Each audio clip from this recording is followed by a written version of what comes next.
This is Bill Hornbarger, Chief Investment Officer at Benjamin F. Edwards, with three things to watch for the week of December 15th, 2025. Well, we're going to start to see a lot of data come out this week. A lot of it is going to be age data. The Federal Reserve has cut interest rates 75 basis points, 325 basis point cuts in September.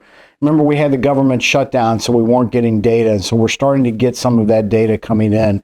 This week, we're going to get non-farm payrolls and consumer prices for November, the payroll data a little bit delayed.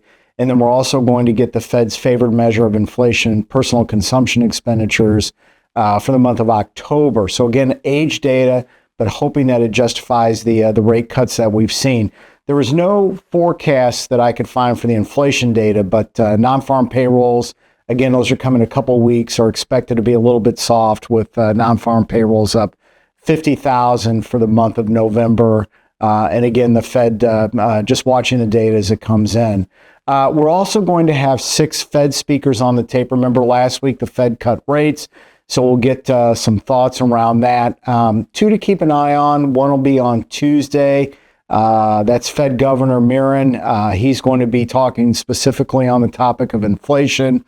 And then on Thursday, Fed Governor Waller on the topic of the economy, again, seeing where the Fed is. And then finally, we're going to be keeping a close eye on the bond market. The bond market a little bit more dovish as it relates to Fed policy than the Fed itself. Looking at the futures markets, futures are pricing in 2 interest rate cuts for 2026. Kind of the consensus forecast that came out after the Fed meeting last week was the Fed sees 1 more cut next year. So that's going to be something to keep an eye on. The bond market has been a little bit soft and volatile recently.